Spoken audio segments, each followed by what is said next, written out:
It's time for Recipe of the Day. So the focus for today is a comfort food dish, but not actually really the whole dish. It's more talking about how to cook a certain cut of beef perfectly so that you can have it for your elaborate comfort food meal or use it as a quick thing to have on weeknights. And that is the economical cut called cube steak. Today, I am telling you how to cook cube steak perfectly so that you can then have it in all kinds of meals. Now, if you do not know what cube steak is, I will tell you probably have had it before. It is the cut of beef that is often used in country fried steak or chicken fried steak. It's smothered in gravy of some kind. Sometimes that's a mushroom and onion gravy. Sometimes that's a sausage gravy. So it is that cut of steak. If you've seen it in the grocery store before, it almost kind of looks like a hamburger patty, but not. And that's because what they've actually done is they've taken some top or bottom round beef and they've sliced it, and then they mechanically tenderize it using a machine that punctures and breaks apart the tough fibers of the meat, leaving behind a cubed pattern in the process. So when you're looking at it from afar, it looks like round, kind of like uneven surface bits of pink reddish meat. And then as you get closer to it, you realize it is not a hamburger patty. It's not like ground beef there. It is a fully connected piece of beef that just has that sort of hatched pattern all over it. Now, I'm going to say that even though the cube steak has been tenderized like that, if you just throw it in a pan and cook it, it ends up tough. And so it is very important that you cook it in very particular ways. And I actually did the testing. I tried about 5 different things. And what I actually found out and what I came to in the end was pretty surprising to me, not what I expected at all. So I tried just seasoning it and browning in a pan. I tried doing the browning in a pan, then transferring to the oven. I tried just oven baking.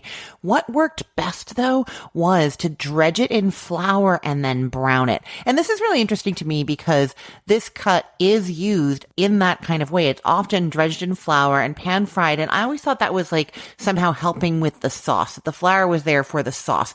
But it turns out the flour actually helps you get a nice flavorful crust on the outside, but it also is helping to retain some of the moisture in there, locking in the juices. So if you actually do a side-by-side comparison of this exact same cube steak, one that's been dredged in flour and one that has not, and then cook them in the exact same way, the one that was in flour is much juicier. So that is what we're going to do for this. No matter how you're serving it, whether you're going to be putting it in a gravy or not, you're going to cook it the same way. And then once you're done cooking it, then you can add some kind of sauce or gravy. It does seem to need something. I've actually done it recently, almost like a chicken parmigiana. So I've put like tomato sauce and cheese on top. That was delicious. So you can do any of those things. A sauce is probably good, but whatever you do, you're going to cook it the way that I'm about to explain before you start saucing it. Okay, you're going to start by seasoning the cube steaks with about 1/8 of a teaspoon of salt per side. Just that like nice even kind of seasoning on each side.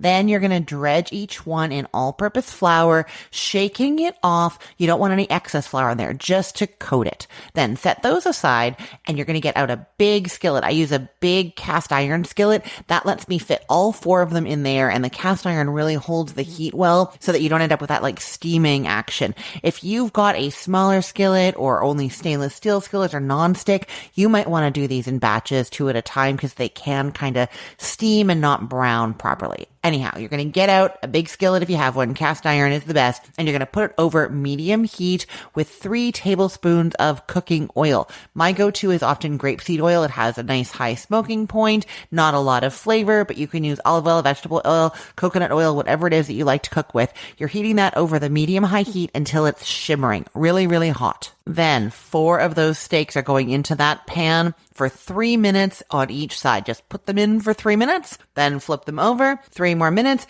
and they should be done. You actually want them fully cooked, like well done, not overcooked, but well done. And, you know, I'm telling you this, even though I don't necessarily think we should ever be doing like well done steaks, but I did test these side by side, medium well, and well done. And the medium was chewy. It needs to cook all the way through for this to be a flavorful, juicy steak. So that is then it. You can then make yourself a sauce in that skillet. I will link to a nice gravy recipe or two, a mushroom gravy as well. And then you can nestle those steaks back into the the gravy just to sort of warm them through and get that sauce on them if you want. My preference though is to put the steaks on plates and spoon the gravy over top. That way the steaks keep their crust a little bit more and don't get kind of soggy on the outside from absorbing that gravy. So that's what I would do. Although traditionally it is the case that you would make the gravy and then nestle the steaks back into it. So that is the traditional way to do it. So that is worth noting as well. Okay, I will put the link to this recipe in the show notes for this podcast episode, or you can head to cookthestory.com/ROTD and get it there. Everything there is arranged by date, so it's helpful to know that today is January 27th of 2025. And yeah, when you head over there, everything is there by year, month, day. And so if you listen to this episode and you want to find the recipe I was talking about, that is a great place to go. The other place you can go is to our Facebook group. I post the recipe of the day in the Facebook group every single day, so you can always find it there. That is at facebook.com/groups/recipeotd. I look forward to seeing you there. I'm Christine Pittman from cookthestory.com, thecookbook.com, the all-new chicken cookbook, and from this podcast recipe of the day. I hope you have a great day. Let's get cooking.